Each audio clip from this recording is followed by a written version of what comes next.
তোমাদের সাথে তো কথা বলার সময় মুখে একটুকু হাসি টুসি থাকে না, এখন চ্যাটে খুব হাসি। ভালো ভালো। কি করলাম, বাবার ফোনটা রেখে দেওয়া ভালো। হ্যাঁ হ্যালো, বল বল।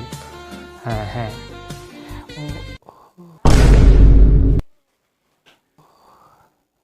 জাস্ট আ সেকেন্ড। মুখে খুব হাসি ফুটছে দেখছি। কি হয়েছেটা কি? কোন মেয়ে শুনি? কার সাথে এত কথা হচ্ছে? হ্যাঁ, আমি কোনো মেয়ের সাথে কথা বলছি না। আচ্ছা, গলার আওয়াজ শুনে তো ছেলে লাগছে না একদমই। আরে এর গলার আওয়াজটা একটু ওই রকম। কে কে? নিরূপে দেখো। নিরূপ না নিরূপা, আমাকে বেশি বোঝাতে এসো না। মেয়েবাজি এখন থেকেই তুমি চালু করে দিয়েছো, বুঝে গেছি। ছেলে আমাদের উচ্ছনে গেছে, বিগড়ে গেছে, বুঝে গেছি।